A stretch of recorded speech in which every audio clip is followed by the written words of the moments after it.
Hello everybody. How are you doing today? For me making these food videos is one of the number one comments I get from first-time growers after they've started growing is, I don't know why I've grown this.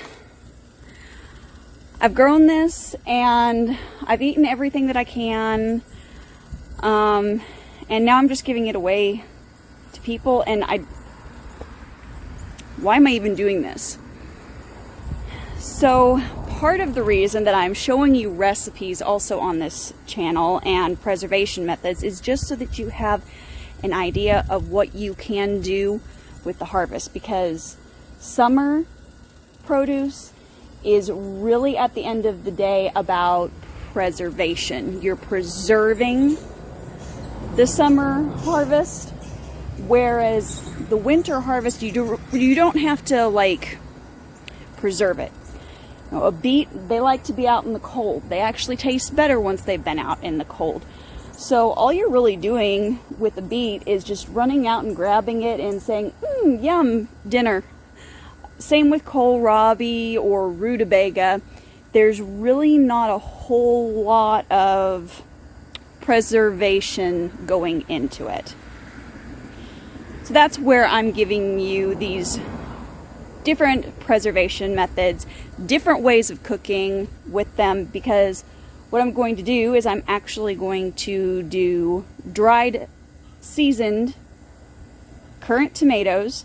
I'm going to put them on a pizza so that you can see what you can do with dried tomatoes. And you can put them in a dehydrator, you can put them in an oven. You don't necessarily have to leave them out in the sun. I know if I did that, I would probably draw every single insect in the entire county to my garden. So I'm not going to do that.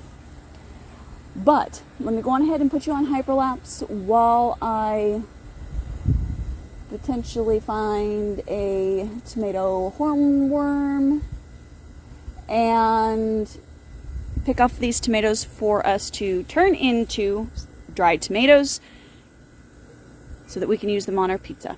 Okay? Here we go.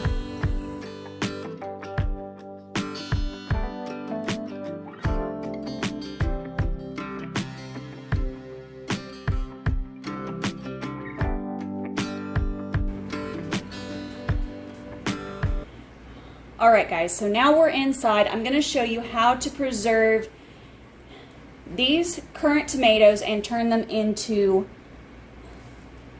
basically sun-dried tomatoes, just without the sun. If you wanted to do this method and put them out in the sun, you can totally do that. I would recommend putting some sort of mesh screening over the top so that the bugs do not get to them. But if you do not have a dehydrator, I have a dehydrator that I'm going to be using and doing this with. But if you don't have one, you can definitely put these in the oven on a baking sheet at your lowest setting. Depending upon the size of your tomatoes, anywhere from 20 to 45 minutes. You just kind of have to watch them. It'll be based upon your tomato size, how small you cut them, and etc. But all I am literally going to do is de-stem them, okay? Slice in half.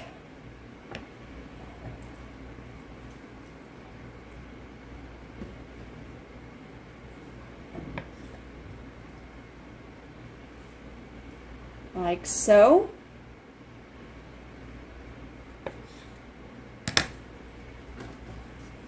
Put them on my little drying sheet here. Then what I'm going to do is just sprinkle on top with some salt and pepper.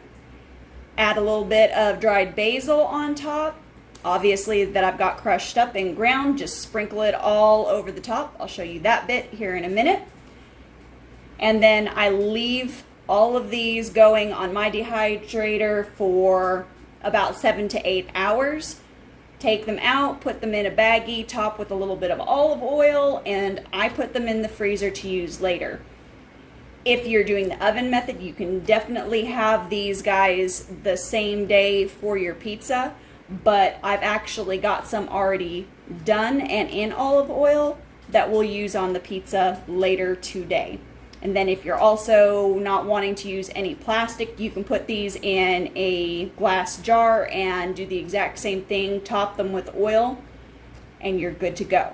I'm going to put you on Hyperlapse because you're not going to want to watch me slice all of these guys in half and line these, but I will go on ahead and pop back on here for the seasoning part so you can see how I do that. Here we go.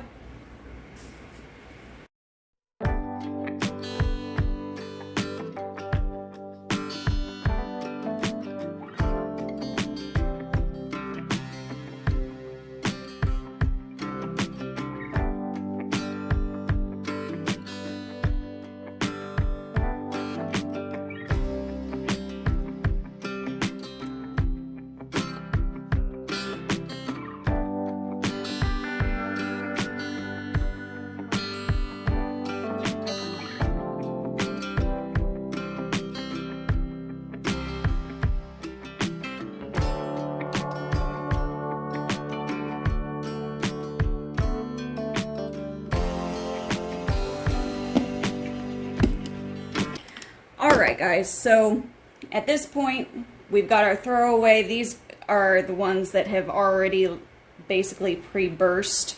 I'm not going to slice those up and use them under these circumstances. If you have this type of a tomato without any bug or pest issue on them, you could try and sauce them. They haven't turned. But I am definitely not going to be using them for this purpose. Now, we're going to go on ahead and move on to seasoning. Okay? Seasoning wise, this part is going to be totally up to you. Okay? And what you like and what you want on sun-dried tomatoes. I've got a bunch of dried basil here, so I'm just going to crush this up. And there's plenty of juice on these guys here that the leaf herb is going to stick just fine. Same with salt. I'm not worried about salt sticking. Salt's going to stick just fine. And you can even opt to leave these unsalted. If you have somebody who's really sensitive to salt in your household, you don't even necessarily have to use salt. If you want to add a little bit of crushed red pepper, you can add that in. You could put some garlic. I'm not going to worry about that because when I'm physically cooking, I usually end up using garlic, so I don't need it here. But you do you. You can completely adapt this to you and your family. If you don't like basil, don't use it. You can use sage, oregano, marjoram, thyme, anything in there. Give them a little bit of a toss. Okay. Now, at this point, it's good to go. I just need to stack it up with my other layers here and turn on the dehydrator, and like I said, 7-8 hours, I will have some nice dried tomatoes. Go on ahead, pop these in the oven on your lowest setting. Every oven's a little bit different. We had one oven that would only go down to 190 degrees. Our current one goes down to 175. At 175 degrees, I usually end up leaving this size tomato in for 25-30 minutes. But once again, everybody's oven is slightly different. So at about the 20-minute mark, just know that you need to start monitoring your tomatoes. I'm going to go on ahead. I'm going to get these guys going, and I've got an as or standard order to pick up. And then when I come back, we will work on making a pizza with some dried tomatoes that we have preserved actually from last year. And you'll get to see how that turned out. Okay?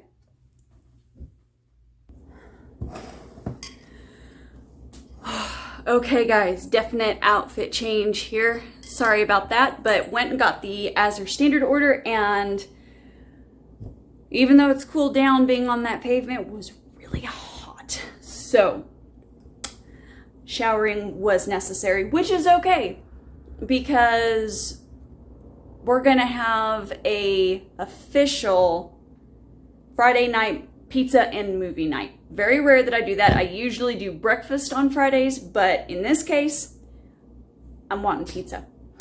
I've got my pizza dough is all ready to come out. So I'm gonna go on ahead and I'm gonna put you on Hyperlapse for this portion. I'm basically just gonna be pulling it out, breaking it into the chunks that I need, and letting it rest for about 20 minutes before we go to spread it out in our pans to start cooking, okay? Let me get you on Hyperlapse.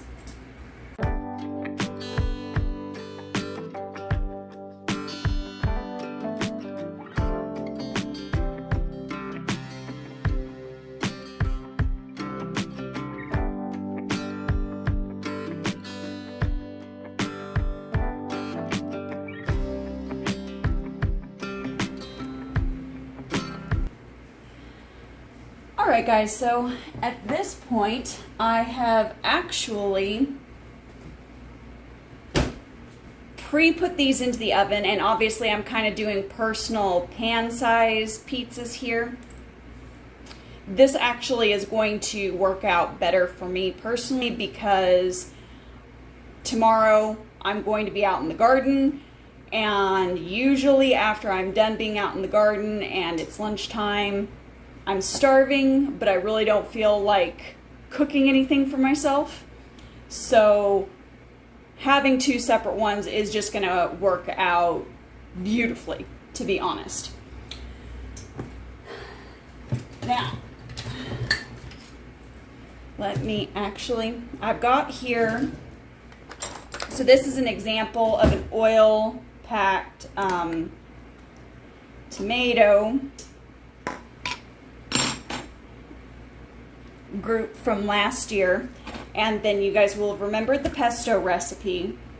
So for the sake of this video, I'm doing this to show you how I am using what we are preserving here on the homestead.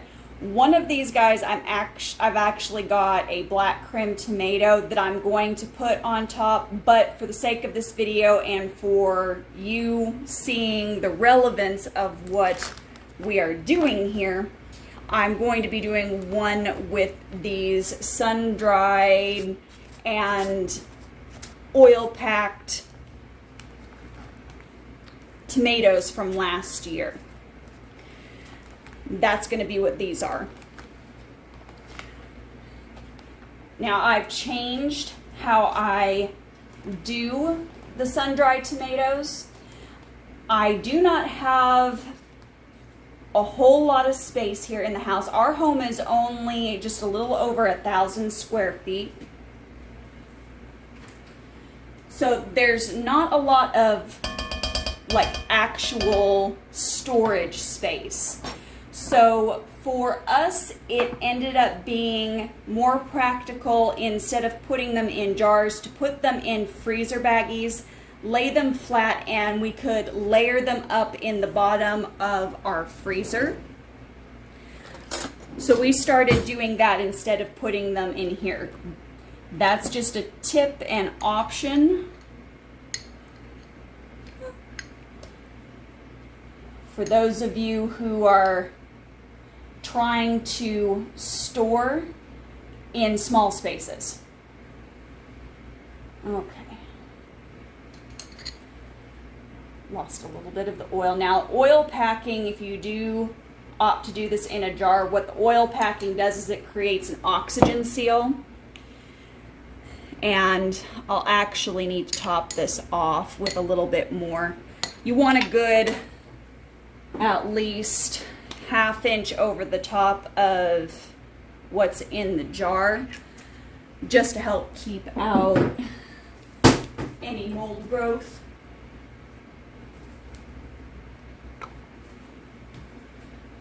So I just topped that off, put that back on, and I can throw this into the refrigerator at this point. Got fresh tomato here from the garden. I am literally using odds and ends. I actually enjoy fresh tomato on my pizzas, not like jarred, diced tomato. It's not the same thing. I'm sorry, it's not the same thing. I've got a few leftover random sausage crumbles, and this is just going to be to up the protein a little bit.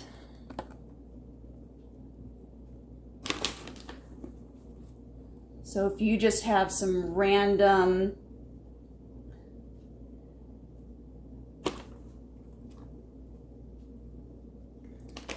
beef that you've cooked up, you can put that on there. You have some chicken, you can cut that into really thin strips, put that on here. And then you've got a whole other meal instead of wasting.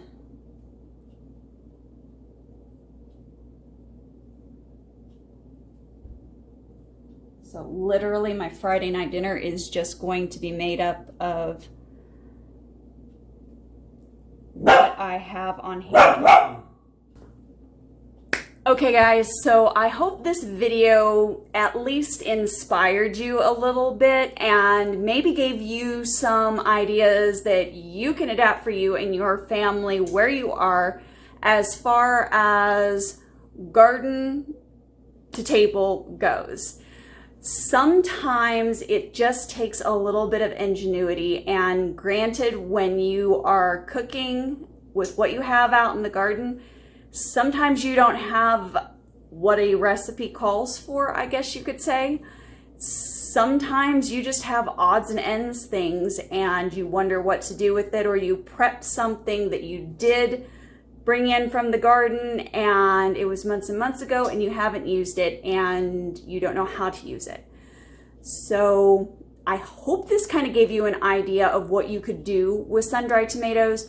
My favorite thing also is to toss them into a pasta side dish. Roasted, sun-dried, dried, oil-packed tomatoes are amazing with a lemon butter sauce. You could even use the pesto if you like, and you've got a side dish right there that is going to be really, really tasty and also filled with a bunch of nutrients for you and your family. There's so many different options. Sometimes you just have to get creative and play with it and put things together that maybe you wouldn't have thought to put together to begin with, but that's kind of part of learning to urban homestead. So I'm gonna go on ahead and sign off. I hope you enjoyed this video. Go on ahead and subscribe. Don't forget to like, comment, and share, and I will see you guys on the next video. So as always, keep it simple, natural, and essential. Bye, guys.